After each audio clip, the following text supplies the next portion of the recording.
Hello and welcome to episode 133 of The Dive Down, a Magic the Gathering podcast focused on the latest decks, trends, and strategies for the casual spike. My name is Stanislav here in Chicago, and with me on the line from Denver, Colorado, it's the one and only Shane Beeps. Stanislav, I was recently in Buena Vista, Colorado, not Buena. It's Buena Vista, much like the Toledo and Lima, Ohio. It's Buena Vista, my friend. Had a lovely time. It was a new moon, which means you can see all the stars. It was I saw the galaxy. No, I saw the Milky Way. It's a galaxy. Did you swing by the social club? Not this time. I skipped it. We did. There was a car show in downtown Buena. We went went into town. It was a lot of fun. I enjoyed it. Also with us, the Godfather, Dave Harburger. Who was in the galaxy of stars that you saw? Did you see like John Finkel, Kai Buddha, any those kind of stars? PV, yeah. Yellow Hat. Yeah. No, I did see. And so I'm really into when I go. I've been out there. We go there we've been there the last 2 years. It's becoming a thing, and I really like seeing the Scorpius.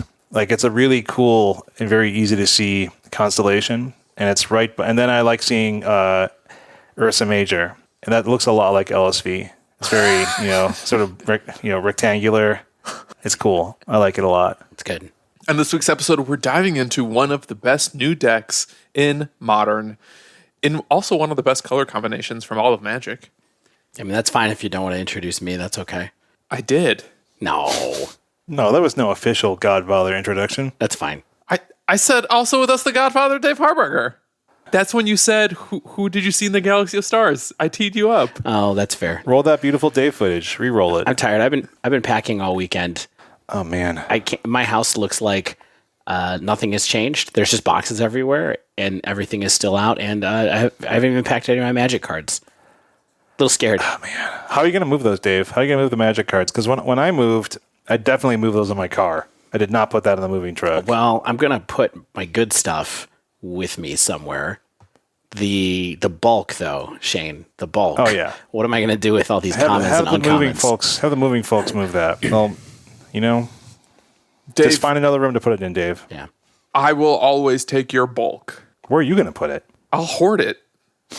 That's what you do with bulk. I mean, that's what I'm doing. I'm just trying to figure out how to get people to move it for me. But anyway. Shane, you don't hoard bulk? No. I keep uncommons, and I throw away or give my LGS commons. Hoard bulk was my favorite Austrian weightlifter from the 50s.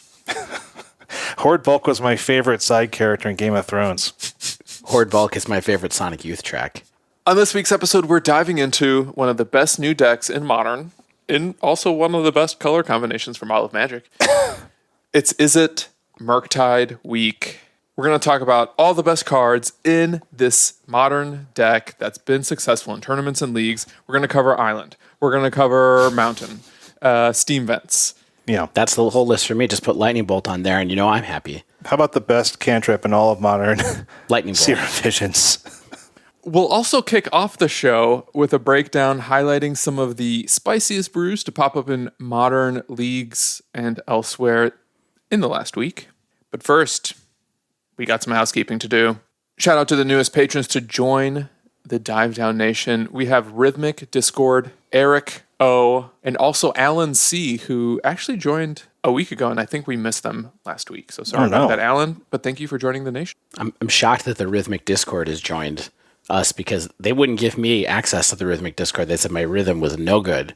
You're way off. I'm all off on my ones and twos. It's not good. Not my tempo. Yeah, not my tempo. Yeah, well, that's because you play your bass like a lead guitar. You've seen some of the concert footage, huh? You're shredding instead of slapping. It's true. Also, big thanks to a few people who increased their tier, Patrick C. and Brian M. Really appreciate you both. And again, everyone else who's been recently going up tiers in an effort to get us to the deck box goal. We've been brainstorming some designs for the deck box. Most recently, Stan, fair use in quotes with giant inflatable Pikachu next to Teferi. Yeah. Beautiful. I have an even better one, though, that Stan and I discussed the other day when we were hanging out in my house playing Magic on Friday night, Shane. Oh, no. We didn't catch you up on it, and it is just the art from expressive iteration with our faces as the three different people, the three different poses in expressive iteration instead of one person. Types, expressive iteration. Tanner, don't remove my typing noises. It's very important that we keep that. Oh, there are three people, but like you can barely see their faces. It's one person, but we'll make the faces much more apparent. I don't know about this idea. Also, wizards would have our heads. Oh, and our faces, potentially. I think it's an Ifrit. Yeah, it's one Ifrit in different poses, thinking through the creative process, which is what we do every day, every week on this show. You know, I'm not a speciest, but I don't think Ifrit are people. If you'd like to support the show and our self-indulgent senses of humor, you can join the Patreon over at patreon.com/thedivedown. You can also support the show while playing Magic with the Mana Trader subscription. Coupon code TheDiveDown 2021 gets you 15% off your first 2 months of a Magic Online subscription. Mana Traders was a little bit bumpy there for maybe like the first week or two of Modern Horizons, I feel like. But I did reach out to them, and they were like, "We know it's bumpy. Like we have systems that we have in place where we can't just keep purchasing cards because we don't have them. But then they were like, but look, it's going to be fixed by Monday, no matter what." And to me, that sounds like they're going to purchase some cards. And Stan, I think we both noticed we snagged some Ragavans and such really quickly over this weekend. Yes, they said by Monday, which for us is tomorrow, but for the listener is a few days ago. But I think as of this weekend of recording, it seems to be a lot smoother renting cards. I haven't had those issues with supply in like a couple weeks. I know others have, and I feel like I've been renting pretty popular decks. But thank you for reaching out to them, Shane, on behalf of the show and our listeners. Hey, look, I mean, we've been allied with Mana Traders for what, like almost 2 years at this point. And you know, we want to promote stuff we know is working for everybody and for us, right? And so if it's bumpy for you, let us know. But I think that everything's been awesome for a very long time. So keep on using that Mana Traders account. And if you're new, the Dive Down 2021 is the code to use. 15% off first 2 months. Yeah. Now, unfortunately, they can't do anything about the fact that Ragavan seems to be 130 tickets right now. It's insane. And the fact that Mishra's Bauble seems to be 45 tickets a piece, or no, 35 tickets a piece, I guess. Yeah, what are you going to do? It's an uncommon. It's brutal. Yeah, and MH2 drafts have left Magic Online. I hope they bring them back soon, because otherwise this is just going to get worse. You know how whenever a new set comes out on Arena, we didn't do this with the D&D, but we often will do a little Arena buy-in. Should we be buying MTGO cards? Wow. That's an expensive buy-in, my friend. We're going to start a Dive Down rental service, only for patrons. It's one set of Ragavan. You sign up for it 2 weeks in advance. And we just swap it around, and that's going to work extremely smoothly. This is a very heavy Stan episode because Shane was hiking, Dave was packing, so Stan got to writing, and I'm on the news desk this week. That's always dangerous. I know. I inserted a lot of subliminal messaging. If you look at the first letter along the left side of the notes, it reads a secret message. It's just all swears. We talked to you about swears in the past. All right, I'm going to break down a little bit of cool decks today because I wanted to leave ample time for the deck dive. And as we all know, modern format pretty much shaken out into this very clear post-MH2 set of pillars. For now. For now, yeah. But I think we're starting to see a lot of stability over the last few weeks, in particular. I guess I don't want to burst that bubble you're floating, but I think that we are seeing a metagame that I think has responses to it, right? Like, I think that we have discovered the cards that are very powerful and the strategies that are kind of powerful out of the gate. But what I do like is that there's so much new stuff and that there are so many existing tools that can deal with the new stuff people that are doing. I do think that there is still a lot of give and take, and there's a lot of ways for this format to continue shifting, and that's one thing that I am excited about. For sure, and I think one of the ways we're seeing the format shift is some of the iterations are occurring in leagues in particular. Whereas the modern challenges and the prelims, there's a little bit more homogeny with the pillars at the top of the format. So what I wanted to do today was talk about some of that iteration that had jumped out to me from leagues over the last week or so. Got 3 or 4 decks to talk about today. Starting with 4-color Carth the Lion Superfriends, as trophied by MTGO user Greenhide1. You with me so far? Mm-hmm. This deck has 19 main deck Planeswalkers. And how about in the sideboard? None in the sideboard. Okay, so it just had 19 Planeswalkers. I see. Yeah. I feel like you oversold it a little bit there. Like maybe there was more coming, but that's okay. Yeah, we got 19 Planeswalkers. Most, if not all of them, are in the main. Yeah, what I would really like is if this was 19 separate Planeswalkers. It was like a Canadian, EDH deck. Yeah, it's got those Global Series Planeswalkers. It's like a Dovin Bond, spicy one of. No Dovin Bonds here. Instead, we've got 6 Lilianas, 4 Karn the Great Creators, or a couple 3-mana Orzhov Usurpers. We have some Grist and some Wrenn and 6s. This is a list of good Planeswalkers. The commitment to Grist here is surprising. I was going to say the same thing about Karn, the Great Creator. This is one that always surprises me a little bit. That surprises me a little bit to see here too, because it's like everything else is like value, value, value, value, and then it's like, oh, I'm going to Wishboard. Yeah. Well, I think that's what wins you the game here. Yeah. Right? Like, this is like the thing that's like, well, this gets me the little pieces I need, and then I just create incremental value. Like, that gets me my, ensnaring bridge, or cage, or needle naming something important, or all that kind of, chalice, all the kind of typical stuff that Karn's doing for you with Wishboards. What is this possessed portal? Let's just read this out. This is something in the Wishboard. An 8-mana artifact from, is that a Kamigawa set? No, that would be Fifth Dawn. Oh, that's Fifth Dawn. Yeah. Mm-hmm. So, Fifth Dawn, a set that I could not tell you when it came out at all. It's from the Mirrodin block. If a player would draw a card, that player skips that draw instead. At the end of each turn, each player sacrifices a permanent unless he or she discards a card from his or her hand. I can see how that would have some synergy, right? Because there's a lot of permanents that some of these Planeswalkers can create. Like Grist can just make an insect every turn, things like that. And then you just combine that with, something like Possessed Portal. That seems fun. Sure, why not? All right, are we going to read Carth? What does Carth do? Should we tell people what Carth does? It's all tied together by a lion. Yeah, so Carth the Lion, 2, black, green, human warrior, 3/5. When Carth enters the battlefield or a Planeswalker you control dies, look at the top 7 cards of your library. You may reveal a Planeswalker from among them, put it in your hand, put the rest on the bottom of your library in a random order. And then Planeswalker's loyalty abilities you activate cost an additional +1 to activate, meaning if you plus a walker, it goes up an extra 1. If you minus a walker, it's 1 less than what that minus cost is. Yeah, it takes a second to kind of realize what's going on here. Yeah, that templating, wow. You're like, wait a second, cost sounds bad. Cost an additional +1. It's like costs an additional 20% off. Only this weekend. All right, so it's like a value Planeswalker card, huh? And the thing I never noticed about Carth when we were talking about this card before, it's a rare from Modern Horizons 2, is that when a Planeswalker dies, it also triggers again. I thought it was only when it came into play. That's interesting. It's much more of it's going to draw you a lot more cards than it sounded like at first to me.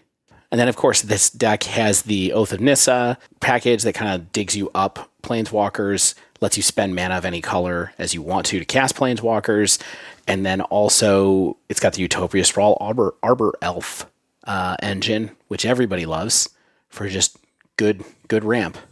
Mm-hmm. Yeah. So I think that's kind of what this deck is all about, right? You ramp, it's got 4 Fatal Push for a little extra removal, and then you try to land a walker and start landing walkers as quickly as possible and run away at the game. Yeah. It even does have some ability, like Liliana the Last Hope can actually ping like a unflipped DRC. It can ping a Ragavan. other kind of mana creatures with a -2/-1 on the plus type thing. So if you're on the play, and it does act as a little bit of extra removal, and also she can basically win the game by herself, which is the kind of ultimate you want to have on a planeswalker. And Ren 6 can ping all those things as well, which is another reason that you would have this in the deck. So does Kaya Orzhov Usurper. Oh, that's She right. exiles 1 CMC permanence. Yeah, so when you look at this, it's kind of like, well, this is a pile of random planeswalkers. That sounds good. But like all of these, I think, are chosen for the metagame, which is smart because it has a fatal push, of course, but on turn 3, you can start actually interacting with your opponent while creating value in your opponent's board, while even creating value, because a lot of those are pluses. So that's cool. Or at least a few of them are pluses. So that works. But this definitely seems like a slow deck. Like, I don't really know how this deck possibly is going to beat something like a combo deck, maybe with the Thoughtseize on the side, but... When do you think decks like this are good? Is it when you can put together a pile of walkers that are, surgical answers to a specific metagame? Like a deck that wants to win on the board, like this seems like it would be very challenging for... I think creature light decks, like even something like Izzet Murktide, I imagine would have a little bit of a challenge with this. But at the same time, that can get out ahead and have things like Spell Pierce and Counterspell and other kinds of things that will make it hard for you to be resolving your planeswalkers. But I think that's the kind of thing where it's like, if you can keep the battlefield clear, you're going to have a very good time with this deck just because of the value that it creates. Yeah, I mean, it could be good against prowess, fast decks, stuff like that, depending on how the removal lines up with it. If you get a planeswalker that's just killing their creatures over and over again, that's pretty good. Killing Ragavan and DRC before it gets Delirium with all those planeswalkers, probably part of the reason this has had any success at all. Now, this deck has 0 outs to a resolved Murktide, by my count, unless I'm missing something. I mean, it has Sacrifice from Liano, the Veil. Yeah. But... Well, Grist. Grist works, yeah. But yeah, I mean, also you Karn up an Ensnaring Bridge. They're relying on something like a bounce with Brazen Bower type thing. Yeah, is this the new Jund? No, I'm just kidding. Is this a deck either of you would ever play? Yeah. Oh, yes. For sure. This is. I mean, I would play this and do very poorly with it. Like when I've got more than one Planeswalker on the board on Magic Arena, I'm always just like, oh no, that's the ticker. It's coming out on me. I can't make any decisions. Yeah. All right, moving on. We have Bug Tokens as trophied by Little Dude 123. So this is a deck I don't think any of us have ever registered or anything quite like this. And that's why I'm going to make us talk about it. Unlike the last one, which only had 8 main deck creatures, this one has 32. Perfect. 32 main deck creatures and 6 non-creature spells, which are 3 Court of Calling and 3 Upheaval. The rest are all lands. In terms of what those creatures are, there's a pretty obvious shell here, at least obvious to me. I could be wrong. I think the core of this deck is 4 Lannis Cryptozoologist, an MH2 card, green-blue for a 1/2 legendary Snake Elf Scout. Whenever another non-token creature enters the battlefield under your control, investigate. So you make a clue. Let's put a pin in that clue, shall we? Mm-hmm. Then it also has tap, sack, X clues. Target opponent reveals the top X cards of their library. You may put a non-land permanent with mana value X or less from among them onto the battlefield under your control. That player puts the rest on the bottom in a random order. So here we got some clues, some clue synergies going on. Along with that, the deck has 2 Chatterfang, which is another MH2 squirrel. If 1 or more tokens would be created under your control, those tokens plus that many 1/1 green squirrel creature tokens are created instead. So if you got Lannis and the squirrel out and you make a clue, you're making a clue and a squirrel. So far, so good. Mm-hmm. We also have a couple Academy Manufactor, another MH2 card, which is... always lurking around the edges of the format right now. Yeah. It's a powerful card. It's a 3-drop. It's a 1/3. It's an artifact. If you would create a clue, a food, or a treasure token, instead create 1 of each. So now we're kind of snowballing, right? We're making tons of squirrels. We're making tons of clues. We're also making incidental food and treasure tokens. A couple other clue makers here are Tireless Provisioner and Tireless Tracker, and Wall of Roots. Oh no, Wall of Roots is for mana. Gilded Goose is what makes the incidental food tokens. Yeah.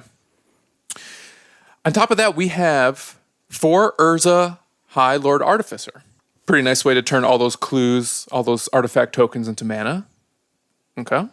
And here's the cherry on top. 3 copies of Upheaval. Return all permanents to their owner's hand. I like this deck a lot, but I have no idea what Upheaval is doing.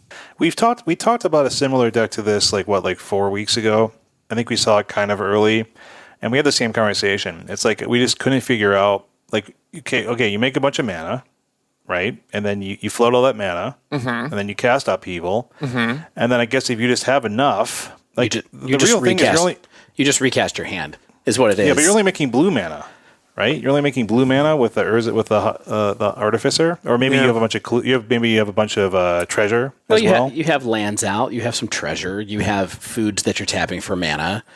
I think that you're making enough mana to be able to recast your green cards as well. All the green cards only take 1 pip, and some of them you don't care about recasting again. And honestly, probably what you really want to do is just like get all your stuff down, try to make a bunch of tokens again, and recast Urza again with all that, and make a medium-sized construct while your opponent has no board. That probably gets you a long way towards winning just on its own.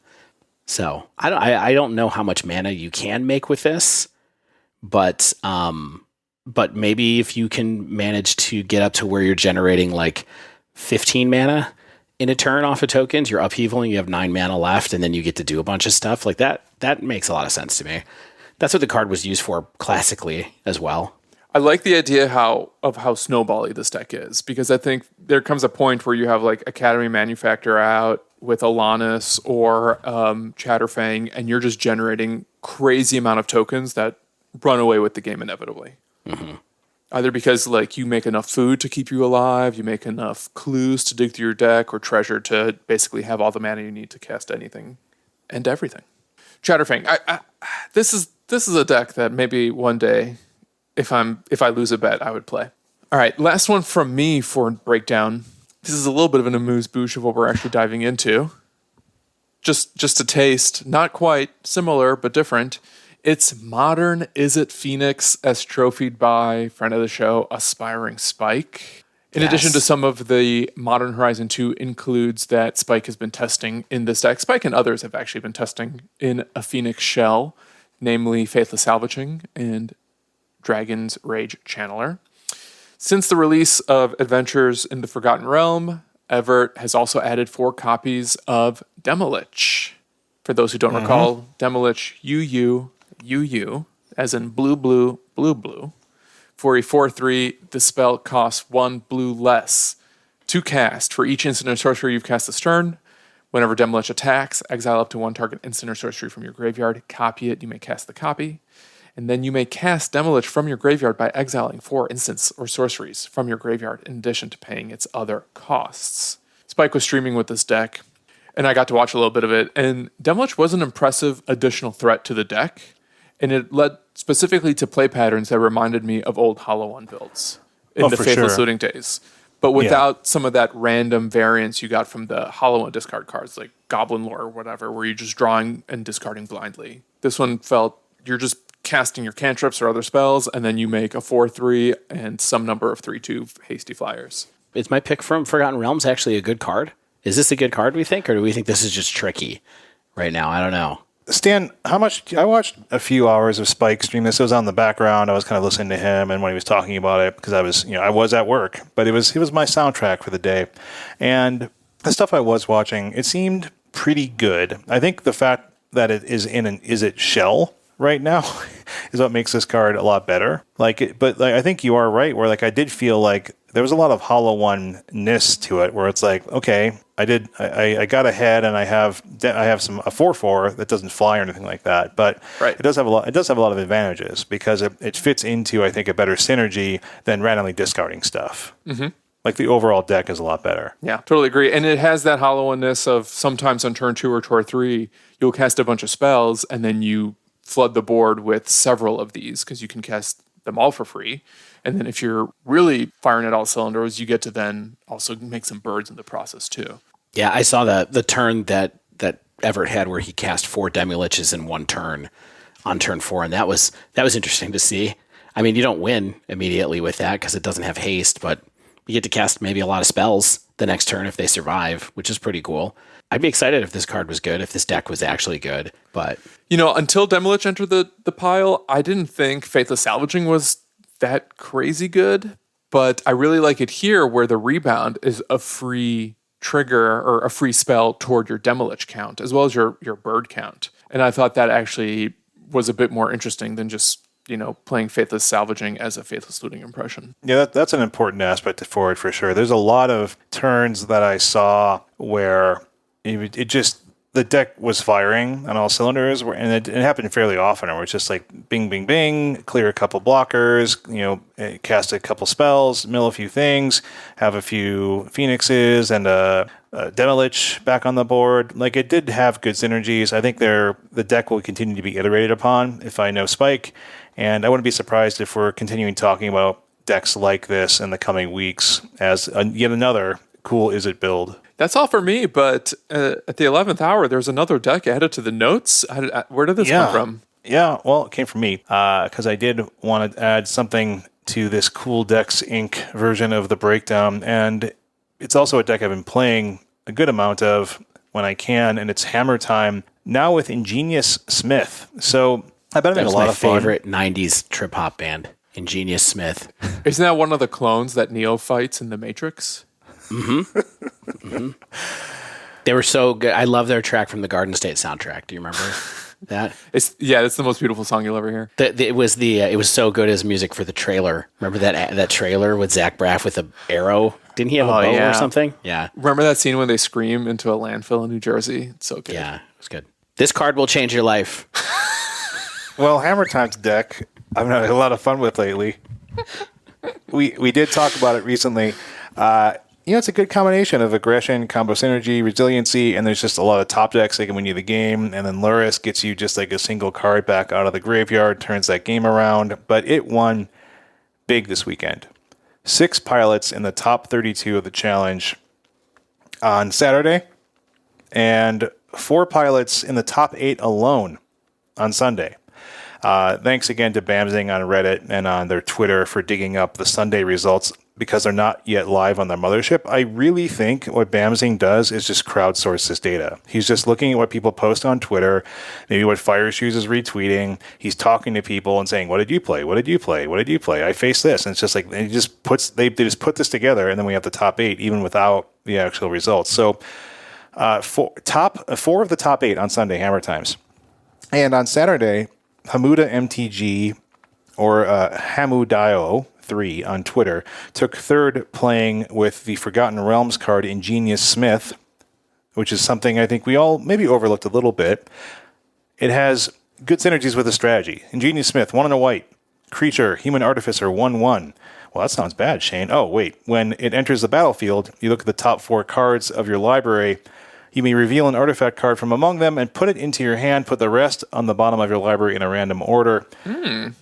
And whenever one or more artifacts, ETBs under your control, put a 1/1 counter on Ingenious Smith, and it only triggers once a turn. That kind of stinks. But So what does this do?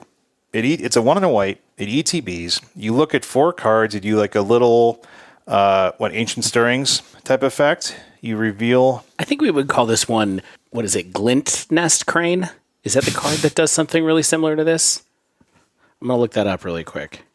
You do that, Dave. Keep going, Shane. Yeah, look at the top 4 cards of your library, reveal an artifact from among them, and put it in your hand. That's Glint Nest Crane. Good work, Dave. We call that a Glint Nest Crane effect. I don't know. It does a Glint Nest Crane effect. Okay.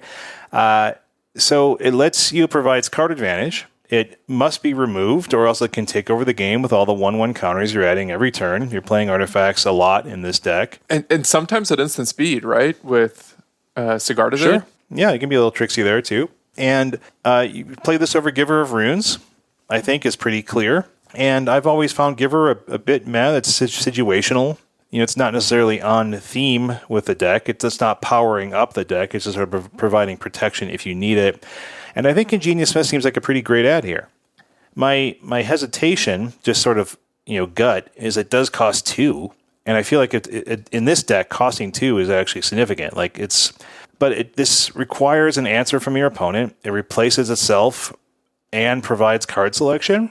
And that seems pretty great.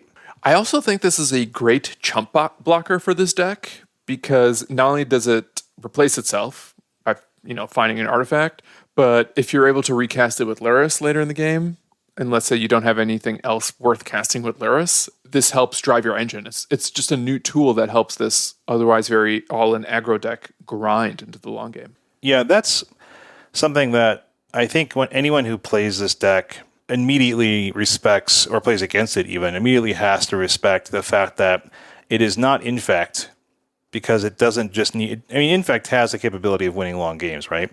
But this deck wins a lot of long games for a variety of reasons, whether it's Urza Saga or just a many top decks that can win you the game, or Lyris getting back effectively the top deck you need out of the graveyard by just sticking on the, just resolving and can win you the game very easily. I'm liking seeing Hammer thriving and succeeding, but also I know that there's going to be more hate than ever the next time I run this out. So I played against Hammer when I was doing my testing for this episode, and I brought in like 12 hate cards, and that still wasn't necessarily enough. I think Hammer is just tier one of the top 3 best decks in the format right now. It's great. And also, I mean, I have a lot of fun with it. Like, I really like the play patterns of the deck. I think it's a blast. So it's the first deck I have in paper from Modern Horizons 2. I feel like maybe, as long as we're talking about Hammer, I'm just curious, Shane, for your opinion. Is Stony Silence the best hate for it right now, or does Sigarda's Aid help beat Stony Silence? Kataki. Oh, yeah, Kataki. Stony Silence is not much against this because you don't really care about equipping the stuff that much. Like, a lot of time you just equip it, via magic of Sigarda's Aid or something like that. But yeah, I think Kataki is the nasty one. Will you take us out of this segment while I see if the LGS has any Katakis in stock? Yes. So that's a nice little fun, cool deck sync. Thanks for picking those decks out, Stan. I think that they are indicative of the awesome stuff that Horizons 2 has brought to the table and the continuing evolution of creative brewers out there, the decks that they're making. And yeah, so what we're going to talk about now is something that is, I think, fair to call an evolution of an early succeeding deck in Modern Horizons 2. That is Izzet Murktide. And we're going to do a patented deck dive into it, talk about strengths, weaknesses, cool cards, cool strategies. Stan and Dave are going to talk a lot about Izzet cards. I'm going to sit back, relax, enjoy the ride. So stay with us.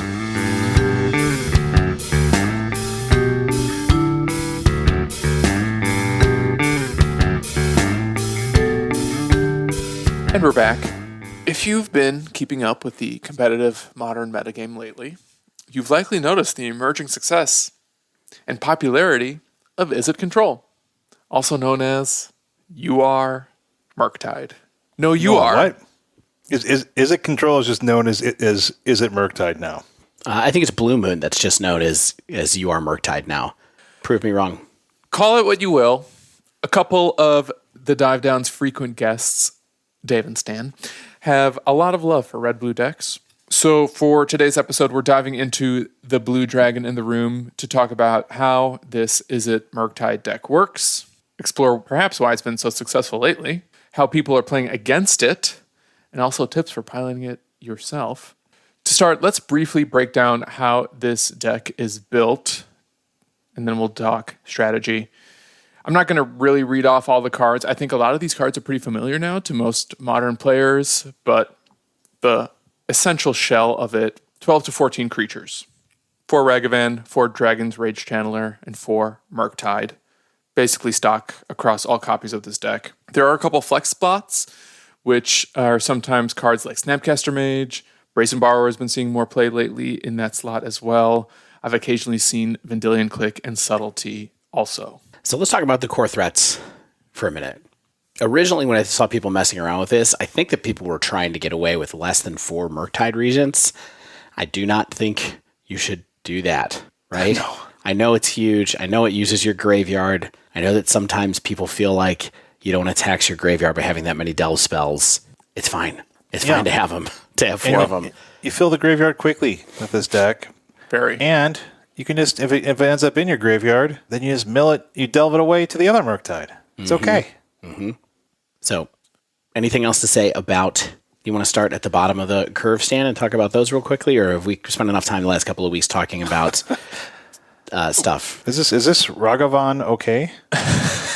Ragavan's pretty good. I actually have a section later about kind of best practices when playing the decks and how to sequence some of these one-mana threats and where and when they may be better. So I'm going to put a pin in that, unless there's anything else either of you want to say about these threats. So I think this might be cart before the horse, and Stan, just check me on this if you want to talk about something later. I felt like this deck is fairly threat light, and it's not uncommon for decks like these to be threat light because you have to have so many spells in your deck to be filling the graveyard, to be doing all the interaction that you want to be doing.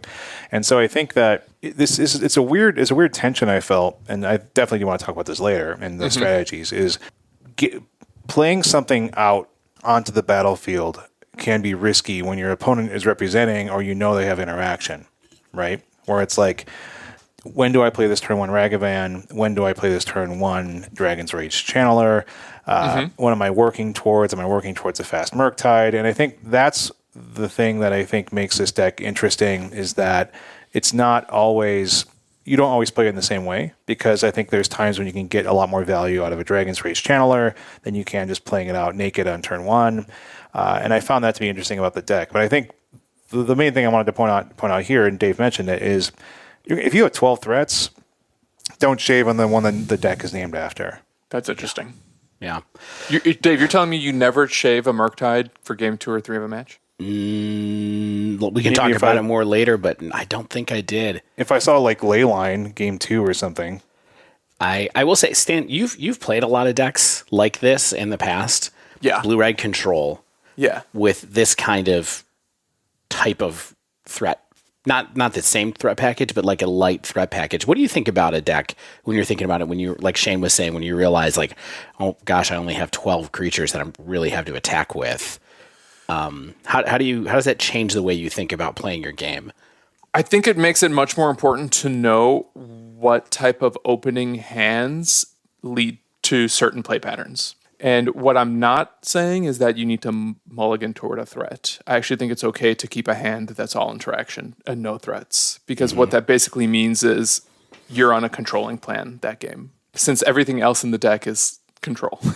It's 12 threats and then a bunch of control spells. Yeah, and you're not an aggro deck, really. Even though you have 2 1-drops that other people are using as aggro cards, you don't have to be an aggro deck to play your plan, right? Right, but I think it makes it much more important to know when certain creatures are good and the type of sequencing that lets you maximize them.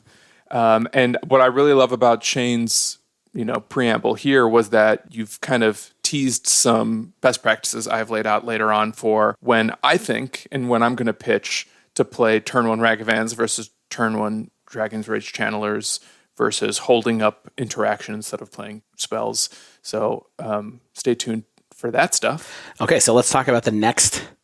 Before we move on to the next package, did either of you have any thoughts about those flex creatures, whether it's Brazen Borrower or Snapcaster Mage? Did you feel like one was better than the other, or either of them were essential? I really liked having Borrow out of the board when I was playing. For sure. I didn't have it main. The build that I played of this only had 12 creatures. It just had the core creatures and had 2 borrowers in the sideboard, and that was it. It would have been nice to have Snapcaster Mage a couple of times, so I definitely think there's space for it in the deck.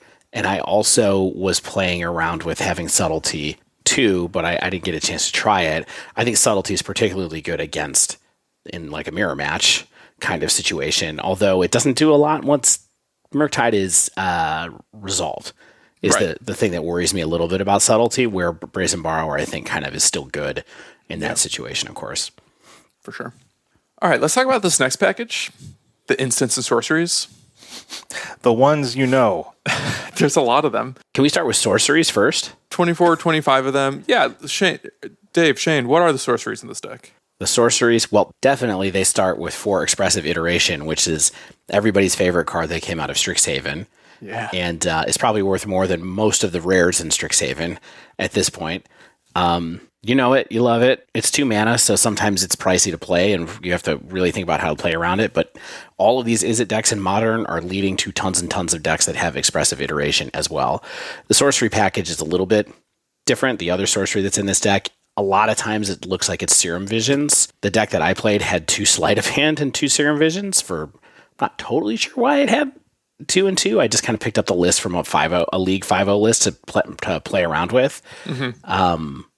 But it's interesting to see Serum Visions come back because you don't see it too much these days. Yeah, I mean, I think the reason you're playing Serum Visions over Opt is to have more sorceries to put in the graveyard to make Delirium a little easier.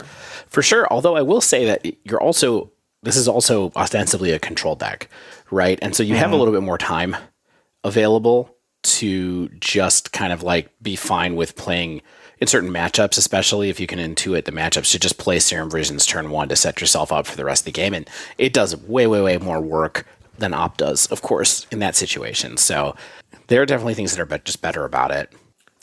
Yeah, I also, check me on this, but I do feel like Serum Visions is better than Opt with DRC.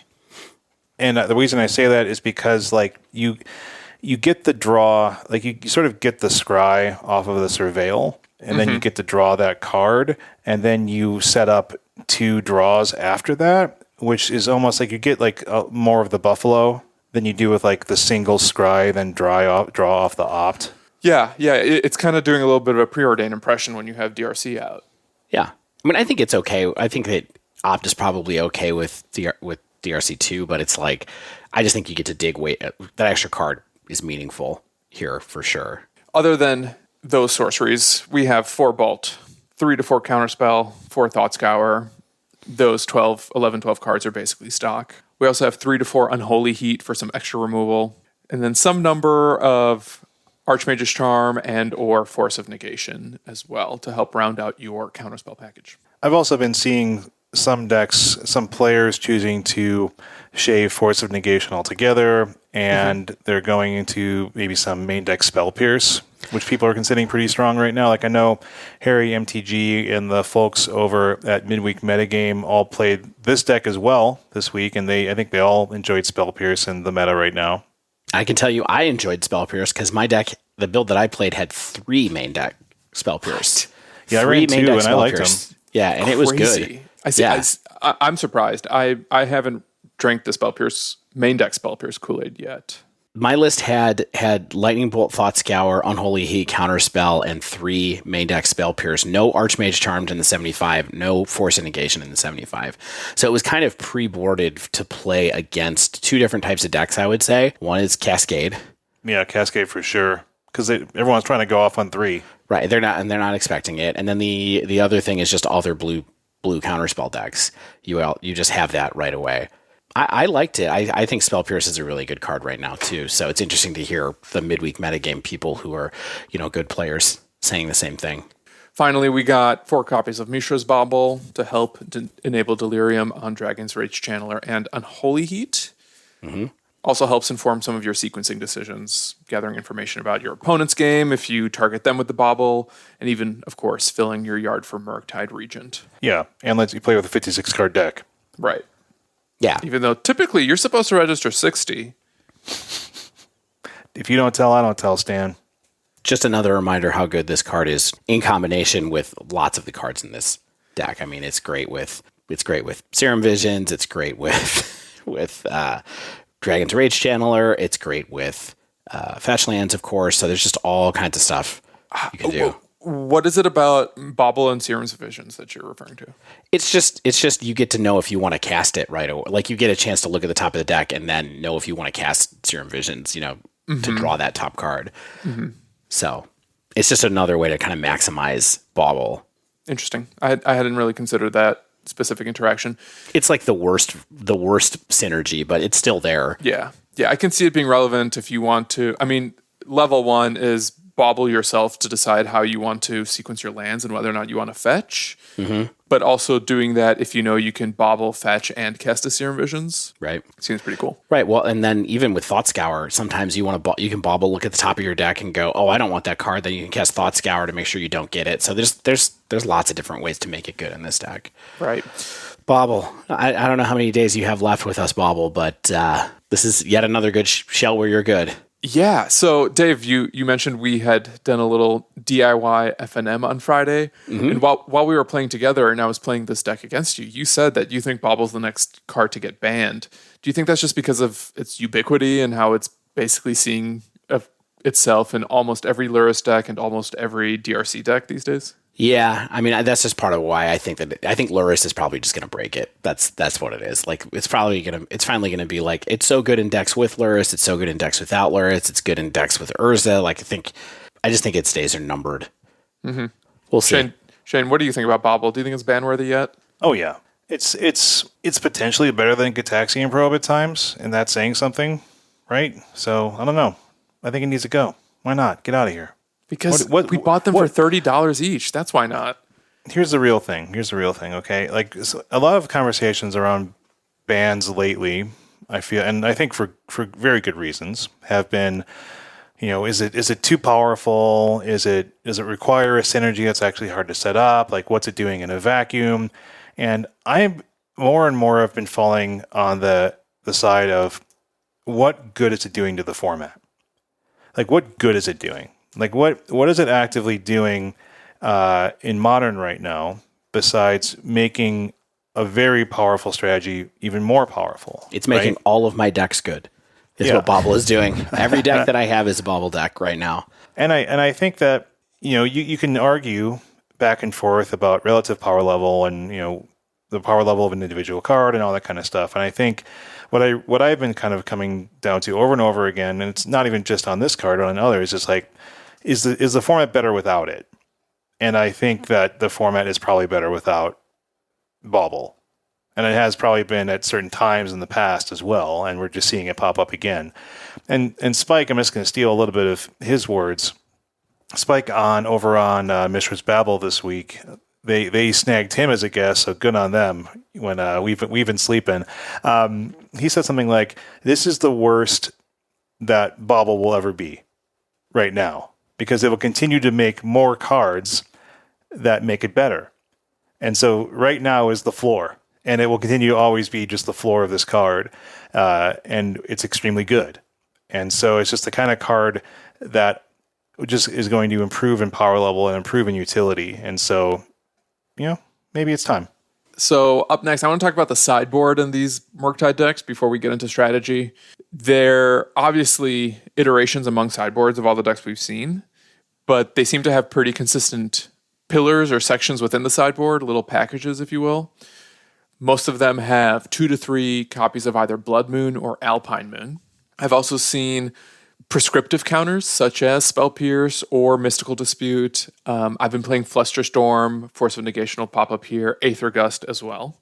Engineered Explosives has been coming up a lot, in a lot of decks, in fact. And I think a lot of that has to do to help deal with either all the 1-drops, be it Ragavan, DRC, the creatures in hammers themselves, as well as 0-drop Rhino tokens, or other tokens in general, food tokens too. Chalice of the Void has been popping up in a lot of decks, including this one. Again, to help deal with 0 mana spells from the Footfalls decks, and in some cases 1 mana spells from Prowess or DRC decks. Yeah, really tough to put Chalice on 1 in this deck. Right. When you're playing these blue-red decks. I mean, you probably shouldn't, but maybe if you take all of your 1-drops out. I mean, you just have to sequence it the right way. You can fill your graveyard and then stick a Murktide, and what are they going to... there's a lot of stuff you can just sort of shut down, and then you just take over. Yeah, someone played a Chalice on 1 against me, and I still won the game and the match just because it kind of told me, like, okay, so this is going to be the Murktide game. And I'm going to cast bolts and DRCs knowing that they're just going to fill my yard. And then finally, Artifact Hate, pretty popular right now, especially to fight against the hammer decks, in some cases opposing Engineered Explosives, or, random other troublesome artifacts that pop up from, occasional Urza or Karn decks too. Yeah, I think Hammertime has a strong matchup against this deck, and I think that, you want all the help you can get in defeating it. Right. And I think that's why we've seen cards like Shatterstorm or Shattering Spree, ones that can actually destroy a lot of artifacts all at once rather than using an Abrade effect to just deal with one. I think Ancient Stirring can do a reasonable impression there too, where you can deal with 2 artifacts using 1 card. Do you mean Ancient Grudge? I did, yeah. Thank you. I mean, Ancient Stirring is a great card too, but not for the reasons you stated. No. If you're setting an Ancient Stirring to deal with artifacts, you're doing it wrong. This gets you more. Right. Okay. So what is this deck? What is it really trying to do? I think on the most fundamental levels, it's trying to control the board and then run away with the game using a handful of cheap threats. And literally a handful. We talked about how threat light it is. These cheap threats, though, they really run away with the games in their own ways. Oh, yeah. It's really wild that the more that I look at these cards from Modern Horizons 2, especially the two single red 1-drops, I'm like, Ragavan, like if you stick and protect a Ragavan, it's just like... It's absurd. On and on and on. Well, I mean, I can't imagine, like if you had told me, Shane Beeps, if you had told Shane Beeps that there was going to be a deck that would be discovered in the first few weeks that featured only 3 creatures from Modern Horizons 2, I'd be like, well, either it's a combo deck or I don't believe you. And here we just see 3 amazing creatures from the same set, and 2 of them are red 1-drops. Who could have foresaw? Well, Shane, remember a long time ago we were talking about Aether Revolt and Kari Zev, and I was like, yes. This monkey that Kari Zev makes, I think there's something here. This monkey's waiting to be broken. You're like, this is only his first stage evolution. I can't wait for him to poke evolve or whatever happens in Pokemon to the next one. Yeah, Poke Evolve. I'm glad that you guys started with Monkey because I actually think it may be the worst threat in this deck. I know. It's like the worst and best. Right. It's your 1 mana 2/1 that both generates mana if it connects, when it connects, and then it also generates occasional card advantage off of your opponent's library, assuming you even want to cast your opponent's spells. I mean, what hasn't been said about this card, really? But the fundamental thing in this is like we've talked about the past few weeks, right? Which is like when you can hold up mana and get ahead both on board and on mana to cast instant speed spells, either that are both reactive and proactive in the case of something like Thought Scour, for instance, or just having extra mana for like a legitimate just counterspell, then it's just so powerful in what it's doing in both applying pressure and getting you ahead, requiring an answer for a variety of reasons, both for just life total and for just the snowball effect. Like if you can cast extra spells in this deck, like even a single extra spell means Murktide Regent a turn earlier or something like that, right? And that's just really a huge advantage. Yeah, the treasures also help you double spell a lot or play an extra threat that you then get to protect with your counter spells. Monkey's good. Yeah, I mean, the awkward thing about Monkey, the real awkward thing about Monkey is it's legendary. Yeah. It is rough sometimes when you're just kind of like, I have a pretty good aggressive draw here, and then you like top deck monkey, and you're like, okay, now I have 3 Ragavans, so I'm just like running them out because I'm just like, okay, kill it, okay, kill it, okay, kill it, and then I'll play my Dragon's Rage Channeler because I didn't want to. Whatever, we'll talk about that in a little bit. But the card is powerful and can run away with the game, especially if you can protect it. But there is that awkwardness about how multiples don't really help you that much. But it just does so. The Gemstone Caverns effect it can do for you is just bonkers it's too. Huge. Where it's like I turned 2 Blood Moon someone on the play. You know what I mean? Like a post board game where it's just like bye. Yeah. And they have nothing. Asper Control is not coming back from a resolved turn 2 Blood Moon. Yeah, it's one of those really unfortunate things where this card is good in both aggro and control shells. We were kind of like, excuse me, Wizards, maybe this card. I mean, a lot of people were like, Ragavan's a mistake, and I'm like, I don't particularly like that it's able to build an advantage in both styles of decks pretty easily, but, Dave, here's one thing about the legendary rule. I wonder if you were ever in this position where you dash out a Ragavan, make a treasure token or not.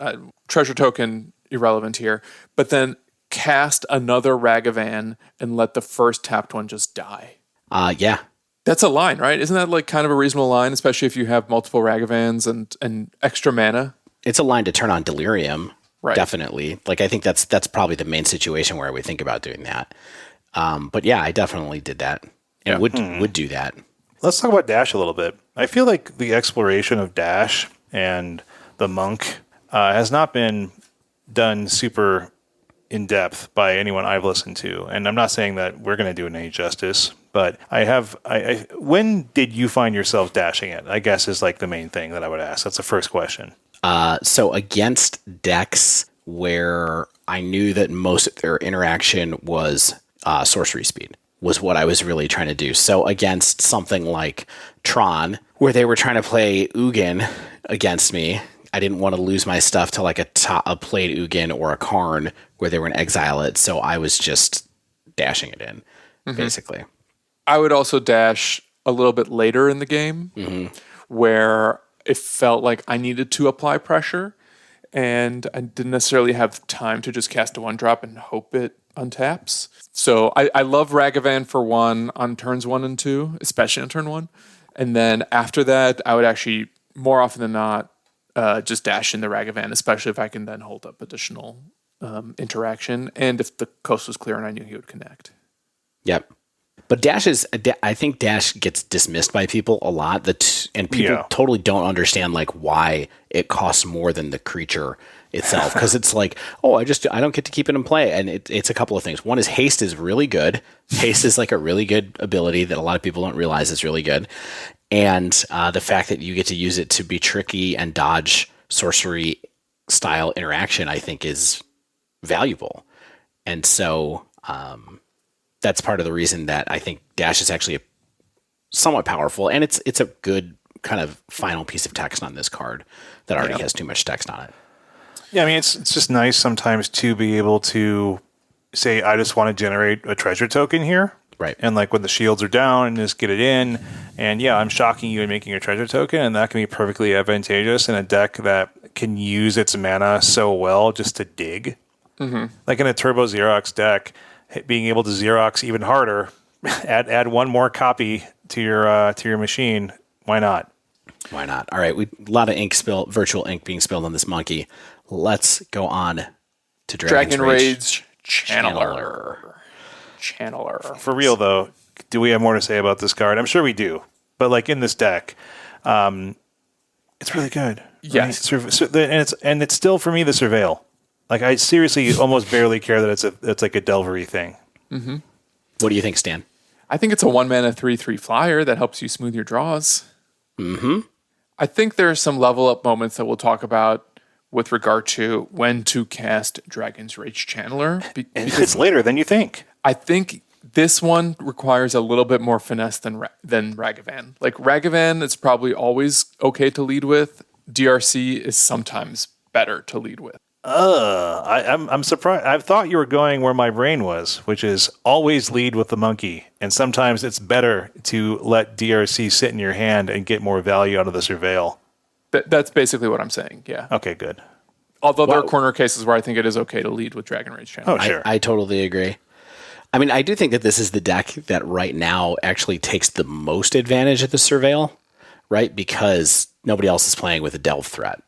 And so you get to, no matter what card you throw in the bin, if you cast a spell on turn, you cast a DRC on turn 1, and then you cast Mishra's Bauble, then you sack the Mishra's Bauble, all of a sudden you have 2 cards. Most likely you have 2 cards that are getting ready to power up Murktide Regent. And so I think that in a weird way, this one is using it the most, and it's definitely more reliant on the Surveil than I think any of the other ones are, too. Although it's all like a sliding scale. Like every deck is using it to great effect. Agreed. All right, let's talk about the last creature. It's a 2-mana 8/8 flyer. It's called Murktide Regent. Right. Best creature in the deck. I think it's actually the best card in the deck. Do you? Yeah. Interesting. Okay. Oh, I agree. I agree completely. Just because this is the card that people are contorting their decks to beat. This is why we see Terminate in the format right now. I still think Dragon's Rage Channeler is probably the best card in this deck, but they're close, though. Would you agree that they're close? Yeah, I mean, I think this is a style of deck that you get to build because of Dragon's Rage Channeler a little bit, and because this card exists, of course, as well, because you get to play a 2-mana giant threat on turn 4 and have a counterspell. So it's kind of all these different pieces of Modern Horizons 2 coming together to make this control deck. And we're going to come back to that in a second, I think, as well. But I think it's interesting that it's the best, You think it's the best card in the deck. I think that there's a chance that many different payoffs could have worked for this. Sure, in but this slot. The other payoffs that I think might have worked, or at least kind of do a Murktide impression, is like weirdly Stormwing Entity, where it's good because it evades so much removal. Yeah, that's not weird. That's just true. Right. I totally agree. It's just Baked a in. totally different style, right? Yeah, where its CMC matters as much as its size and evasion. Right. Yeah. It's like they took some of the lessons they learned from the design from Stormwing Entity and they were like, hey, let's make a bigger one for control decks to use because, Stormwing can't really go in a control deck because of reasons. But yeah. So, you keep calling this a control deck. Are you confident that that's what this is? And Shane, do you agree? Is this a control deck? I mean, it depends if do you consider blue-red, like Delver, a control deck. I just feel like this is a Delver deck with the best Delver, like an actual Delve card. Like this is like the suite of threats that sort of makes a Turbo Xerox Izzet deck in Modern work. And Delver of Secrets just doesn't line up with the blue cheap cantrips we have to be consistent enough, I think. Whereas just filling your graveyard by playing the game extremely quickly, getting a turn 2, turn 3 gigantic flying threat is a lot better than Delver of Secrets, in my opinion, in Modern especially. So yeah, I don't know if I call it control. Depending, it's maybe the mysterious tempo. is this just Death Shadow? Is this just a Death Shadow deck? Now with you're different talking. Cards, which a lot of people kind of felt like it was tempo aggro, mid-rangey kind of stew. I don't know. I kind of feel like it's Death Shadow. Yeah, I think you're onto something. With a more reactive interaction package because of counterspells as opposed to a proactive interactions package, namely With discard. But it has a lot of the same cards, right? It's got your Bauble, it's got your Thought Scours, it's got Your giant flying Gurmag Angler. exactly, Right. yeah. Yeah, that's really keen of you, Dave. My keen sense. It does highlight the blurry difference between control, tempo, and mid-range in general, where, similar to Shadow, which can have like really aggressive starts or play a more grindy game, I think that this is a mid-range deck that can either have an early tempo strategy where you have a cheap threat and then protection and removal to keep the coast cleared for it to attack, or a much longer control strategy where you just keep the board clear with counters and removal and then close out with your big evasive threat. True. I think the thing about this deck is that I don't think that this deck grinds as well as current versions of Shadow do. And I think this deck plays a good long game in a different way than Shadow does, and it doesn't die randomly to its mana base the way that Shadow does, right? Sure.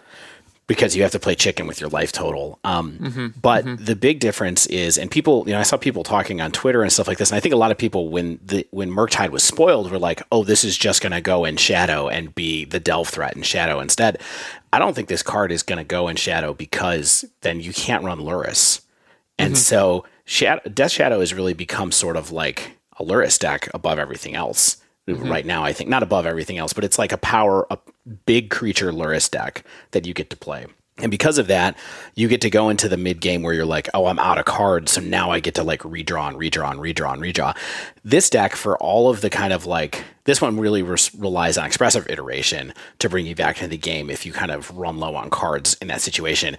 And in a way, it's like, it's pretty vulnerable to counter magic because of that, where the Death Shadow decks are more, I think, these days vulnerable to like creature removal than that. You know what I mean? Like it's just kind of like got a slightly different weakness. Yeah. And ultimately, it doesn't necessarily matter if this is a quote control deck, right? Like, does that necessarily inform opponents' decisions if they think about, well, I'm playing against a control deck first and foremost, so I need to bring in X, Y, and Z. It definitely changes people's perceptions of what they're supposed to do. I think I think it also changes like what you think that you're doing when you sit down to play. Like when the first couple of matches I played with this, I was like, what am I like? How long am I supposed to wait to play my threats? Because I don't have that many threats, and so I want to be a little bit more precious with them. And like you said, if I have a draw that's all threats, like that's not a good draw in this deck. Like you can't play a game where you're just playing where your opener is Dragon's Rage, Ragavan, and Murktide. Like you're not going to get there. You need the interaction, you need the counter spells, and so it really, I do think it informs what the way that you're thinking about approaching the game, where mostly you are trying to be the control. You're not trying to be the beatdown with this deck very, very often, I don't think. Even though this deck can play an 8/8 on turn 2 if the coast is clear sometimes. So not literally an 8/8 on turn 2. You can get close if you're lucky, but yeah. For me, I feel like you've kind of hinted at this, Stan, and I'm curious what you think is, I feel like the cheap threats, I mean, they're all cheap threats ultimately, but the 1-mana red spells are so powerful in their individual ways that we've talked about ad nauseum, right? Is that they demand removal. And then at some point you get to the board state where you become the control deck. Where it's like, then you're like, okay, well, I have the finishing threat and I have the counter magic. So good luck, friend, as I beat down with my like 6/6 flyer or whatever that I've gotten to resolve. And so that's an interesting thing that control hasn't been able to do a lot. I think maybe the Stoneforge decks, the Stoneblade style control decks, have been maybe the closest in strategy, where it's like, I'm a control deck, but I also have a threat that demands an answer in Stoneforge Mystic, and then into Batterskull or something like that. Yeah. Yeah, I was comparing Stoneforge to Murktide, and it's interesting that you're comparing it to the red threats, because I feel like I mean, it's basically just kind of the similar idea, which is I'm a control deck that has a few good threats that must be answered, and they're kind of adding to my strategy. Whereas traditional control decks would be something that's like, I am a pile of interaction, and then a planeswalker or a flying creature land, back in 5 years ago or something like that. Is this version of control utilizing Murktide because the dragon is perhaps the best control finisher we've had ever? Because I'm thinking about previous control finishers such as Stoneforge or Shark Tokens or Celestial Colonnade or, Snapcaster Mage. Holy moly, where the heck has Sharknado been since Modern Horizons 2 came out? that's the thing. Fell off the map. And I would think that that's the type of card that might actually help turn Delirium online, but because it's an enchantment. But I don't know. It's like, why make a Shark token that could just as well be a big flying dragon that's always going to be bigger and going to outclass every other creature in the format, and also doesn't die to Fatal Push? Exactly. I mean, the big thing here too is like, we don't have time to get it to be a 5/5 token anymore. Right. We only have time to cast a 7/7 on turn 3 right now. Like it's a different, the games are a little bit more compressed right now. Yeah. Though still interesting, but little compressed. Yeah, even the Jeskai deck that was kind of popular at first, the Monkey Blade deck that was running Stoneforge and Cauldron Complete, that's also fallen out of favor, I think, because even Cauldron Complete being perhaps the best equipment for Stoneforge to fetch still isn't necessarily as good as a 2-mana 8/8 flyer. Yeah. What are you going to do? Something it's a dragon. To think about. Dragons are cool. Okay. You keep saying a 2-mana 8/8, and I did have a few big dragons. I really did feel like the most frequent power toughness I was getting was like 5/5 when I was doing it early. You can't do it then. You think it's too early? Yeah, you can't cast it. I don't think you can cast it then unless Because you have of an holy heat? unless you have unless you have double counter backup in your hand or have a way to keep drawing in your hand right away. Like you have to get it out of my take on the format right now is you have to get out on holy heat range in like almost every matchup that you play. So if you're playing against a red deck, you can't cast it as a 5/5, I don't think. Unless it's late in the game and you have a bunch of counter spells, your opponent's situationally it's fine, but like if that's your opening bid in the game, I think it has to be at least 7/7. I think it depends on the matchup. You make a really great point about Unholy Heat. It is, I think, next to both the most popular removal spell in Modern right now. But if you're not playing against a red deck, I actually think a 5/5 is perfectly cromulent. Mm-hmm. It's never a 3/3. And it's like, that's not me saying don't cast it as a 3/3, but unless it's your second Murktide, because you already have one out there, I've never been in a situation where it's like, I can only make a 3/3. I did one time, 2 times. One time was my graveyard was just full of lands because it was my second Murktide. Right. The other time is when I was playing against Sanctifier and Vec, where I just lost all my instants that I had cast so far. Yeah. So one of the issues, Dave, you kind of, when you brought up that losing all your instants from the Unvec.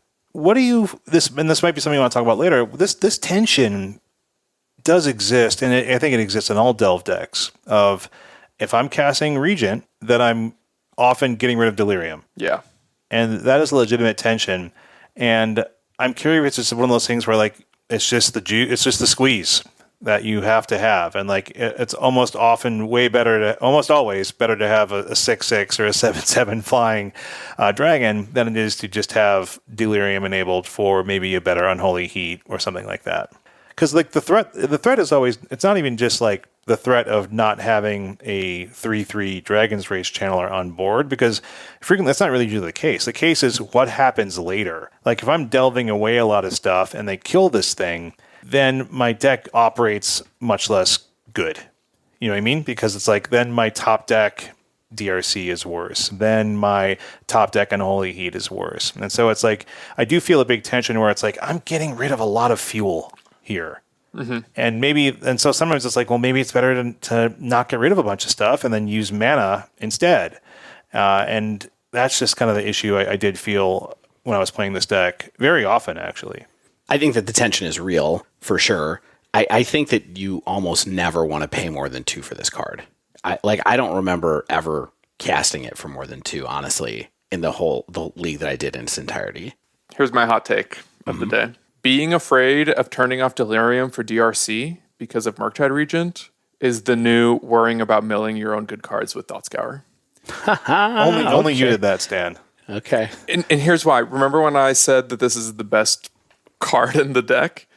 That's kind of informing that answer and position of mine, just because this being as big of a beater as it possibly can, A, closes out the game really quickly, and B, is more significant to you than having a 3/3 flyer that has to attack every turn. Because, in my opinion, DRC is still good as a 1/1, just because of that surveil. For sure. Yeah, I mean, I think it's mostly true. The thing that I worry about more is Unholy Heat than Dragon Trade's Channeler, honestly. Yeah. But if you play your cards right and think about it, plan forward, you can often turn Delirium back on almost immediately. So I think that there is a tension there, but it is it's mostly worth it to just go ahead and fire it off and make a giant dragon and hold Counterspell, and there you go. So this gets to my next question. Is this a graveyard deck? Because traditionally graveyard decks use that zone as a resource, often as an extension of their hand size or a way to cheat on mana. And I think what this deck does is, A, it cheats on mana because of Murktide, but it's not really amplifying your hand size as much as making some of your cards hit harder, whether it's Unholy Heat or Dragon's Rage Chant. Mm-hmm. I'll go with my first just gut take, and again, you can check me on it, is I feel like it's more of a graveyard deck than Izzet Phoenix is, because it's much harder to hard cast a Murktide Regent. And a lot of time, a turn 1 Leyline of the Void against me felt pretty backbreaking, where it's like, I'm going to have more anemic threats. I'm never going to hard cast this Murktide Regent. I don't really know how I'm going to get out from underneath this card, unless I can bounce it and then sort of claw my way back type thing. In the same turn. Yeah, in the same turn, yeah. Somehow. Or bounce it and counter on the way down. It did feel like Graveyard Hate was some of the most effective stuff against me. And when I played it in the mirror match, it also felt like it was effective. And also it was the thing that destroyed me in the mirror match that I played as well. So as much as I sort of am reluctant to say that attacking the graveyard is an important way to attack this deck, I think you kind of have to. I saw a little bit of the gamut. Like I said, I saw Sanctifier Invec that someone brought in against me, which is like, well, cool. It only gets rid of half of my cards, but it still was a pain. Stop my 1-drops. I saw, I played Soul Guide Lantern against people, and that was really good in the mirror match, where I would wait for them to get up to 7 cards and pop it, pop their graveyard when they weren't looking. I was just going to say the one and dones feel much less good though, than, which is typically the case. I feel like you could recover from a Soul Guide or something like that fairly okay. Yeah, you are, but also I'm in a deck that has the ability to close pretty fast. And so sometimes it doesn't matter. If I was in a deck that couldn't close, or was doing something a little bit different than playing Leyline of the Void, I think is fine. I mean, I lost a match last night lost the mirror match that I was talking about last night, my opponent brought in Surgical Extraction against me, and Surgical extracted Ragavan, Dragon's Rage Channeler, and Murktide in one game. You scooped to that, right? At that point, it's just over. No. I got them down to 1. And I had 2 them. Brazen Borrow. I had already spent all my bolts. They were at 1. I was trying to land a Brazen Borrow. I had 1 Brazen Borrower in the last 14 cards of my deck, and I didn't get there. But I was not giving up. But it was one of those things where I was like, I don't think it's right to bring in Surgical Extraction to take out somebody's threats. But there are only 12 threats in this deck. So I don't know. I'm a little bit kind of like, because if I had played 2 threats in the same turn and then they Surgical Extract 1 out of my graveyard, it's like, okay, I still have 1 Dragon's Rage Channeler, that I'm gonna hit you with, or So there was a little bit of tension there for sure. So I beat a Wheel of Sun and Moon where I had 2 dead regents in my hand. And I think what I learned in that game was I need to keep the board clear and count on monkeys and 1/1s, basically 1/1 channelers. And lightning bolts. And bolts, yeah. But I think that is a plan. And that's when it starts to feel like old school control where you're winning with a Snapcaster Mage. Yeah. That's why I like, by the way, putting a Snapcaster Mage into this deck, because it does make you a little bit more resilient, where you can get an extra bolt out if you need it, or just have another 2/1 to swing in with. I think that's a great thing to bring in as a one-of. So here's my advice, and I might change my mind on this later, but I feel like Graveyard Hate is best against this deck if you don't have any other way to beat Channeler. Or not Channeler, Regent. Like if you're running Terminate, I don't know if I would bring in something like Surgical or Soul Guide Lantern. I would probably bring in Leyline. But if you have ways to beat Regent and kind of kill it when it hits the board, or even bounce it back to an opponent's hand after they've cleared their own graveyard, I would probably do that. If you're low on removal that tags Regent, that's when I would really strongly consider Graveyard Hate as a way to make it such that they just can't cast their finisher. Yeah. I mean, I think it's a great assessment. I think the other thing you'll find is that I was going to say not a lot of decks that run Terminate also run a lot of Graveyard Hate, but that's probably wrong. I do think that when I'm playing like Black-Red, though, I'm just bringing in Terminates against this deck and just going for it, not worrying about their graveyard as much, because I can just kill Dragon's Rage Channeler even if it's a 3/3. It doesn't matter. So yeah, and I feel like the decks that bring in something like Rest in Peace, they don't really have to worry about Unholy Heat as much, or like you can still use Unholy Heat and Bolt to tag their Planeswalkers if that's what they're counting on. You know what I mean? Yeah. By the way, there's no feeling like blowing up a Karn Liberated with an Unholy Heat. I got to tell you, like, I lost against Tron last night, but it was another match that was so close. And like killing an Ugin after they decided to -1 their Ugin to kill my Darcy was like, oh, you don't remember how Unholy Heat works, right? Do you? But as long as we're talking about Graveyard Hate, we all agree, I think, Dragon's Rage Channeler, even if it's just a 1/1 through your whole game, that Surveil alone, being able to filter your draws, is so powerful that I think it's still good enough, even in the face of a Rest in Peace effect. Oh, yeah. Yeah. Shane gave me the nod. Yeah, it's good. I mean, good card. Again, I keep going back to, I think that's what makes a card one of the best creatures in the format, is just that. And the way it synergizes with other parts of the game. And it doesn't need to be a 3/3 flyer for it to be great. Yeah. Certainly helps. As long as we're on this control kick, can we talk about card advantage for a second? Mm-hmm. Dave, love it. Dave, you mentioned iteration, expressive iteration. Keeping ongoing card advantage is often a hallmark of control decks, which is a role that's frequently occupied by Planeswalkers, be it Jace or Big Teferi, especially in blue-white control decks. Or Cryptic Command. Yeah, by Cryptic Command, Snapcaster Mage, sure.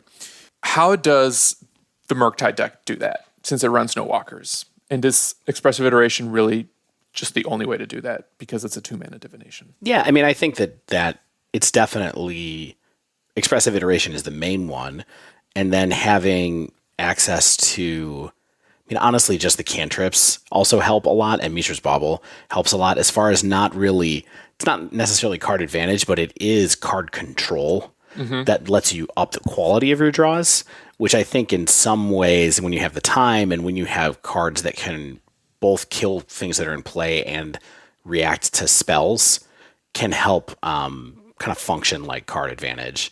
But that is one of those things that makes it feel a little bit more like a shadow style card advantage than a control deck style card advantage, where, you know, you do draw cards in shadow occasionally, but it's more about getting the right ones than it is about getting bulk. Yeah. Yeah, I totally agree. I think what it lacks in card advantage, it makes up for in velocity and selection.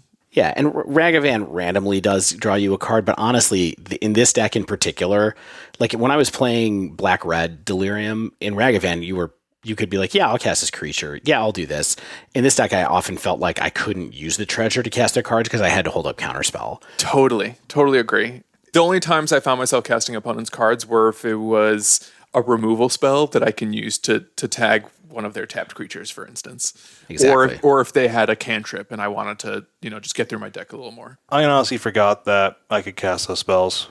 Like, I mean, like, I didn't need it. It was just those things where it's just like, oh yeah, I forgot to click that little box on Magic Online half the time. Yeah. Because I was just winning anyway. I was just using the mana to cast Blood Moon instead. Yeah. This is the first time I got to play Counterspell in the format. Do you want to talk about Counterspell for like 10 seconds? How are you feeling casting Counterspell? I don't know if I can talk about it for just 10 seconds because of how effusive I feel. Okay.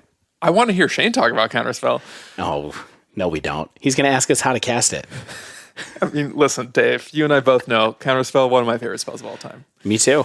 One, you and I have both long dreamt of casting in Modern, especially in a deck with counters and bolts. Yes. 4 of each. Like, that's the package we've got tattooed on our chest. Mm-hmm. Well, yeah, I have one set of knuckles that says Bolt, and the other one that says Counterspell. It's like two lines on my knuckles. But it's flesh toned ink, so people on camera can't see. But right, exactly. You can't see it. Dave, you know that Counterspell is exactly 12 letters, so that would fit across 3/3. Yeah, it's a good thing I have 16 fingers so that I can put Bolt and Counterspell. You're good. But Stan, was it good? Was it amazing? it was great and lived up to all the hype. Just a 2-mana answer to basically everything, I think. The 2 mana is just so cheap, especially in a deck that generates treasure tokens. I can't actually begin to tell you how important being able to have it in a deck that generates treasure tokens was. Yeah. Because it allowed me to do stuff like on turn 2, play a Dragon's Rage Channeler, only have 1 land up, and use my turn 1 monkey to make that second land, where I can then threaten to double spell if my opponent wants to cast something into a counter. Right. I don't think that this deck works without Counterspell. I don't think so either. Mm-hmm. I mean, honestly, I could be convinced that you could probably just play Mana League, and it would probably be the same spell 80% of the time. But that 20% of the time that it's not is huge. It matters. And you know where it is super huge is against big mana decks. Sure. I know there's not that many of them floating around right now, but like against Tron, when I was playing against that last night, it was amazing to be like, go ahead and cast literally anything. Yeah. Ugin, which I could counter with counters, or not Ugin, Ulamog, which even though you lose cards to the cast trigger, you can still counter it, or Karn Liberated, and know that, you know, if I had tried to spell pierce it, they had an extra Urza's Mind to be able to pay for it. Mm-hmm. I think if Counterspell didn't exist, you can probably get by with Logic Knot because you fill your yard with so many cards. And I think Remand would also be okay, just because you can play early threats that apply a lot of pressure in the early to mid game. Yeah, I just don't think I would think it would be a totally different deck. You would have to be faster if it was Remand, and you know, you'd have to have other big threats that closed fast if you're playing that. So I don't know. I don't think this deck works without Counterspell, personally. Yeah. Now can we talk about sequencing? Yes, let's talk about the real stuff now. We hinted at this earlier. What's the ideal turn 1 threat? Assuming you have both Monkey and Channeler in hand. I mean, the main thing that I think is that I just play Monkey because I actually am happy for them to kill the Monkey. Mm-hmm. Shock the Monkey. Yeah, shock the Monkey. And then I'm much more interested in trying to have Dragon's Rage Channeler survive. And so that's just kind of how I approached it. And so I leaned towards playing the Monkey first. Totally agree. I think the scenarios where I would lead with DRC are henceforth. I'm on the draw, and my opponent played a turn 1 threat, and I need to dig for a removal spell off of Surveil. Mm-hmm. Or I have a Bauble in hand, and I want to trigger Surveil right away. Likely for a similar condition because I'm on the draw. And, you know, I'm looking for something with that Bauble and Surveil package to basically play against whatever my opponent is doing. For sure.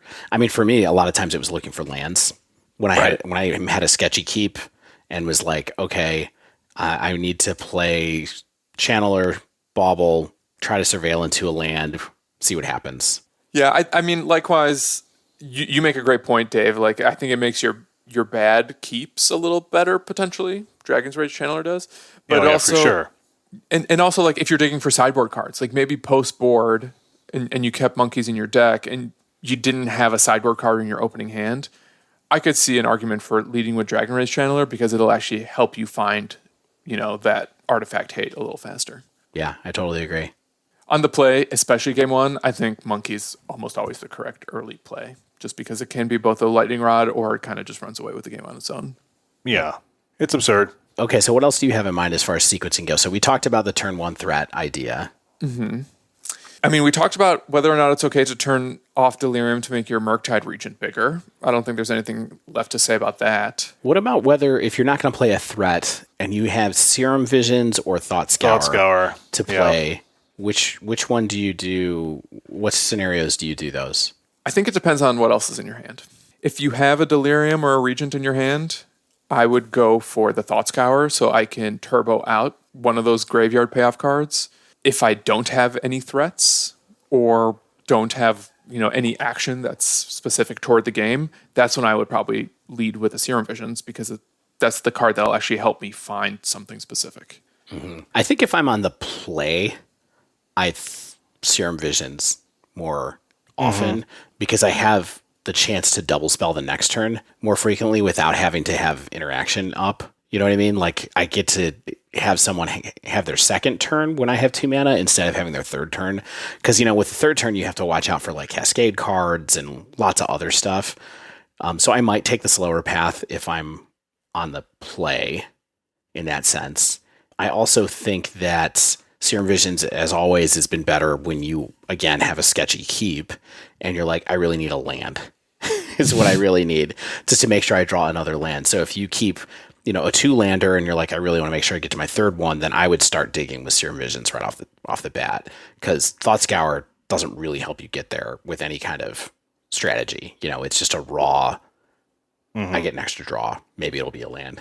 I mean, there's some thought about what you're representing because Thought Scour is an instant speed spell. You can just play it at the end of your opponent's turn if they don't do something. But that's, of course, if you're maybe...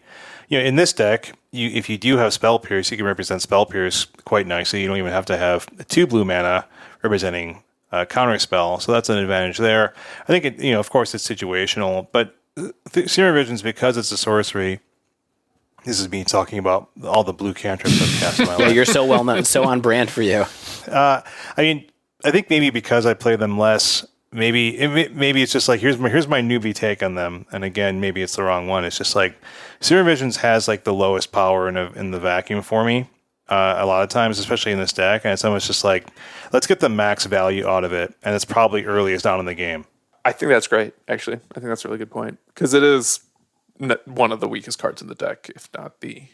What about if you have Dragon's Rage Channeler on the board and then you want to cast the Thought Scour? What are you thinking or doing with your Surveil triggers at that point? I mean, you're just auto-binning things, aren't you? Just trying to get 4 cards into your graveyard? I mean, you kind of have to, right? So I frequently did that because I care about getting Murktides out as quickly as possible. But Aspiring Spike wrote an article for CFB about this deck where he said it's okay to Thought Scour your opponents, which I think is maybe true sometimes if your opponent isn't on a graveyard deck, which is Tron. Like basically everything else has Lurrus or Unholy Heat.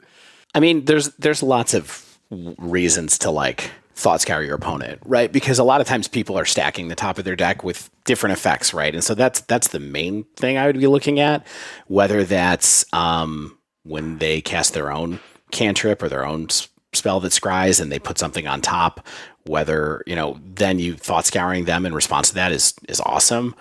I think that, having a look at someone's library with Bauble and then Thought Scouring them if you don't like what you see there is like a fun play too. It's like a middle line thing where sometimes you don't you don't really know what you're milling them into when you do that, but I guess you do know that you're getting rid of a removal spell or whatever. Like, it's a little bit of a kind of chase fate seal thing where you'd rather see something you don't care about with Mishra's Bauble than taking a shot and milling them to something better with Thought Scour. But I think there are a lot of reasons. I don't think I would ever just target my opponent with Thought Scour unless it was one of those situations where, like, for somehow I knew that they knew the top of their deck or I knew the top of their deck. That's the only times I could see doing it. Otherwise, it's just like fill up that graveyard, keep Delirium, get Murktide big, you know? Yeah, if anything, DRC and Thought Scour is like this sweet little 2-card combo where it's like, now I get to pay for 4 mana of a future Murktide Regent. Yeah. The other thing I was going to say is that something to keep in mind is when you have make sure you take those blind shots at making Dragon's Rage Channeler get Delirium when you have a Thought Scour in hand. Because I messed up one game where I should have won, where I didn't Thought Scour in response to a non-Deliriumed Unholy Heat from somebody targeting my Channeler, where what I should have done was immediately Thought Scoured to try to go from 2-card types in the graveyard to 4-card types in the graveyard to save my Dragon's Rage Channeler. So just remember that that's an instant speed way to make your Channeler bigger. Okay, so any other things that we want to check off on as far as kind of like sequencing things? I think that we've covered some of the bigger things that come up. You know, you pretty much always want to hold up a counterspell when you can, and it very much depends on what deck you're playing against. But my general thought is keep up a counter spell. That's kind of the only thing that we haven't talked about with this deck. Mm-hmm. That's maybe the most control-y attribute of this deck. So as someone who feels like they are just learning how to be even moderately capable with decks like this still, I think that this is really sequencing the deck, honestly. Like, that's just what I would... Like, this deck is all about how you use your cards to get the most advantage. Like, how am I seeing the most cards? How am I filling the graveyard in the most efficient manner if that's what I want to be doing? So it's like, what's my game plan? Do I need to be holding up interaction? Do I need to be powering out things? Am I the aggro? Am I the control? How is that going to take shape with the texture of my hand, with the way the game's going? And I think it's really hard to be descriptive and to and to really have hard and fast rules about sequencing in a deck like this, because it's so contextual more than a lot of different decks, because the tools just do similar things but very different in a lot of ways. Like you mentioned, Dave, it's like, do I Serum Visions or do I Thought Scour? Do I and like another example might be, do I... I'm thinking about this. Happened more than a few times. It's like, well, when do I Mishra's Bauble before I Serum Visions? Like, all these little kind of edges add up to be something big, especially with Dragon's Rage Channeler now. The Surveil interacts with your cantrips in a very interesting fashion, and so you can mess up, I think, pretty easily, or sort of miss the edges that come into play for sure. I mean, I think the biggest thing I would say here is that I don't think, after playing this and after talking right now, I think the one thing you should keep in mind is you don't really have the tools to be aggressive with your threats. You generally don't. Yeah. You need to keep in mind, like, it's okay to play monkey on turn 1, but you need to have a plan for when they kill it, or you need to assume that they're going to kill it. And then killing it needs to be part of your game plan. And then if they don't kill it, that's great. You get advantage off of it, you get treasure off of it, but you can't play Ragavan on turn 1 and then go, oh, they had Lava Dart again. It's like, yeah, they had Lava Dart, they had Lightning Bolt, they had something to kill it. Like, your plan needs to include them killing your creatures. And because you're so threat light, that tends to make me feel like maybe your first threat you play down and see how it goes as far as whittling their hand down. But after that, you have to be a little more precious and make sure you have it on tap a bit more. That's the last thing I guess I would say as far as like heuristics to think about when you're playing this deck. And so that would lead me towards keeping up counter magic as much as I can, both to disrupt your opponent's plans, but also to buy yourself time to play your threats, when assuming that you'll also have counter spells with your threats later. All right, well, we all played the deck. A rare occurrence. We all played the same deck in the same week. Well, let's talk about how everybody did. So I did a league with this. I had the excellent 2-0 into 2-3 through some misplays and kind of like badness on my part. But Shane, how did you do with it? Did you league or did you just practice room this? Oh, I did not league. I had my when Stan introduced me this early in this episode, I was going to be like, what do I do here? Do I talk about how busy I've been like an old man?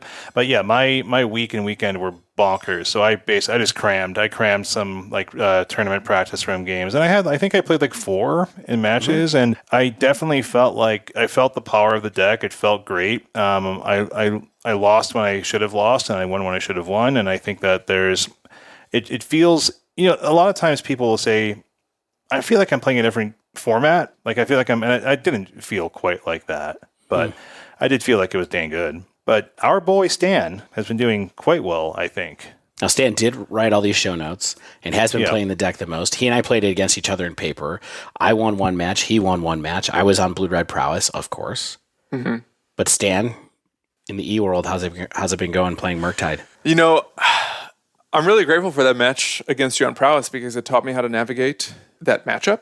Because I needed to beat Prowess in order to use this deck in order to qualify for the Mana Trader Swiss, which I did. You did it. So yeah, I played 10 matches, my first 10 matches in Mana Traders, and I went 8-2, qualified with an 80% win record on this deck. Nice. My man. Heck yeah. I lost to Hammertime, Mono White Hammer, and I also lost to the Grieving End version of Living End. So it's like Living End plus Grief. Mm-hmm. And I think maybe Solitude in there. I don't remember. But otherwise, I felt like this deck was really good, and I felt like I was piloting it pretty effectively in general. And there were some times when I like misplayed and clicked through a turn, and I still won, which always feels good. But it does feel like Bolt plus Counterspell is a pretty good package of mid-rangey control cards that kind of give you game against practically everything. So if you're against a deck that doesn't care about counterspells, like humans, for instance, like, you have enough spot removal where you can maybe get by.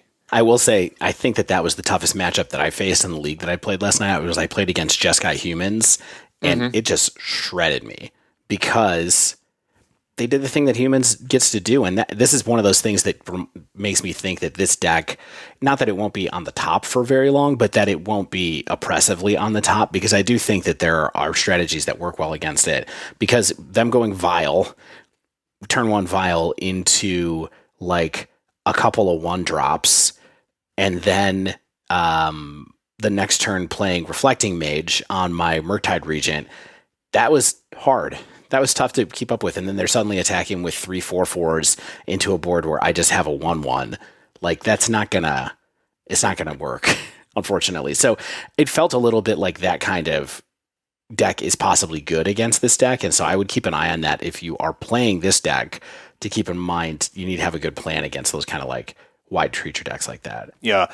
I mean, I generally feel like this deck can get outclassed by a lot of stuff if they can deal with your Murktide Regents. I think that's what you're getting at, Dave, right? Which is just like, if you're presenting a clock with your creatures, and I'm using my removal to kind of get rid of them, but there's plenty of decks that can outrun this deck's removal, and there's plenty of decks that can present threats that are more aggressive than what you're doing, as long as they keep Murktide off. So if they're Brazen Borrowing it, if they're Reflector Maging it, if they're Vapor Snagging it, all that kind of stuff can really set you back, because if you're delving 6 cards out of your graveyard, I mean, this deck does fill the graveyard, but not that quickly. Mm-hmm.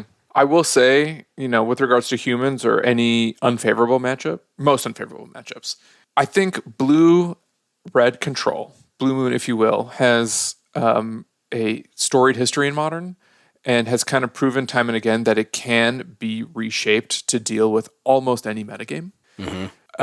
And I think that if you find yourself in a position, Dave, where you're really struggling with humans, that's probably just a sign that maybe you play 3 Blood Moons in your sideboard and a sweeper, and know when to side out your counterspells. But here's the problem. So this humans build is not vulnerable to Blood Moon, and maybe it needs some sweepers. I didn't have any sweepers in the side. Right. But, and the deck isn't really running any right now. And I think that's just because the metagame doesn't necessarily need sweepers other than Shatterstorm. Yeah. And so all I'm saying is that it might I think that it can rotate, like the wheel might turn here, and like you might see some stuff like that. Because if you remember too, like when Death Shadow was really, really good, Humans was sort of the deck that came along and gave Death Shadow a really hard time and kind of made Death Shadow decline some in the metagame 3 years ago, we're talking at this point. So I think that it's really Reflector Mage is a really, really good card against Murktide, because Vapor Snag, if you're not an aggressive deck and you Vapor Snag them, like really Blue-Red Prowess is the only deck that can run Vapor Snag, right? Mm-hmm. And they get to keep attacking, and that's great for them because, they can win off of that. Brazen Borrower can be run by a bunch of different decks, and so that's helpful because it turns into a threat itself. But not being able to cast Murktide again after Reflector Mage is tough. Tough. Because then a lot of times you are set up to recast it, but you just have to sit there and take 8 damage, basically. Yeah, I mean, if this is like kind of the beta where we could really tell that this deck was like, let's say 20 to 25% of the top tier meta, then I can see Humans making a huge comeback, right? Because it's like we have Cavern of Souls, we have bounce spells, we have a clock. It's all the kind of stuff that you would hate to see in against this deck. Yeah. I think it's interesting that you lost to Humans on I lost to Living End, where it was a similar case where Living End just kind of flipped my board and graveyard, and being able to answer Regents that way. And also then outclassing all of my creatures because they had like striped Riverwinders or whatever. Right. And they just get so big and they end up having so many more creatures than you. Then that is a position where this feels like I didn't have Leyline of the Void. And that's kind of like the one thing. But my point, just to reiterate, is like, I think this deck, being a control deck at its heart, can kind of shape itself to use a lot of the main pieces of this package, whether it's Murktide, Counterspell, Bolt, Ragavan, DRC, to actually have a plan in a lot of different conditions. And I think that's one of the reasons why we've seen post-MH2 control decks sort of evolve and go from Jeskai to Esper to this and so on, is because we have like this really powerful core group of cards that can support a lot of different color strategies. Yeah. So bottom line, Stan, you're going to be playing the Swiss. Yeah. That's probably in a week or two from now, right? It's probably not right away. Yeah, I think it's the weekend of the 23rd, 24th. Are you thinking that you're going to go in playing this deck, or are you going to stay open and just keep an eye out for what else is good 2 weeks from now? Yeah, basically. I mean, I try not to play mirror matches if I can avoid them, and I would hate to have to do a bunch of mirrors. So you're not going to switch to Hammer, is what you're saying? I mean, I think that's kind of I think Hammer might prove itself as the deck to beat, just because I've seen that deck continue to get better and better over the last few weeks. We saw it take over the Sunday Challenge this weekend. I think it's really good against this deck as well, though I think red-based decks especially have a lot of tools to potentially beat Hammer, so maybe I can just like stretch my sideboard where it's like playing a lot of Hammer hate. Rust effects. I just made that up. Shatter effects, perhaps? Yeah, I don't know what I'm playing in the Swiss. I'm going to try to stay pretty open-minded. I might play red-black, to be honest.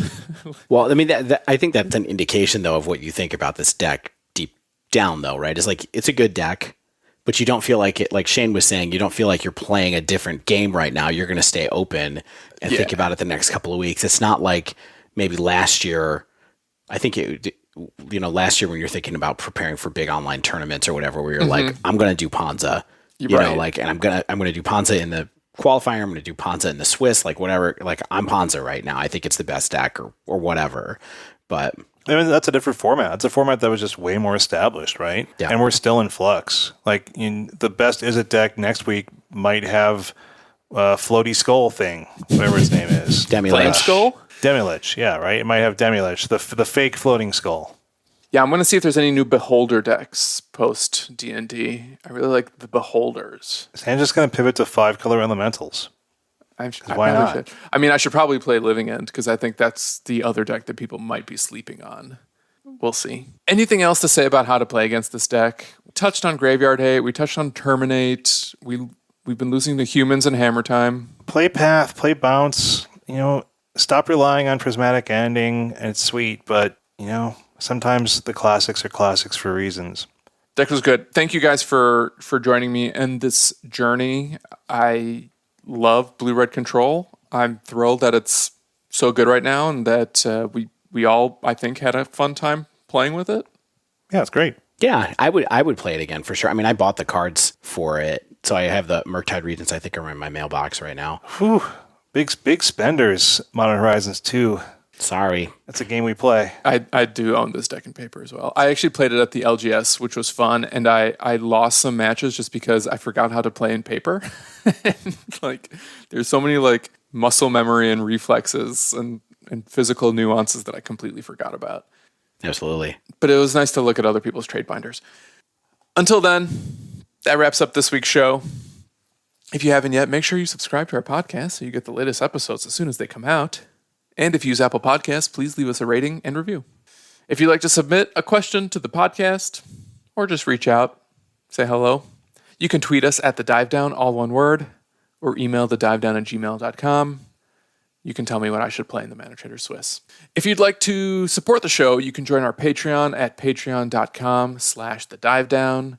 You can support the show while playing Magic as well with Mana Traders. If you sign up for a Mana Traders rental account, you can get 15% off your first 2 months of renting Magic Online cards with promo code TheDiveDown2021. As always, special thanks to the bands Nowhere and Spaceblood for letting us use their music. And until next week, get out there and counter that spell!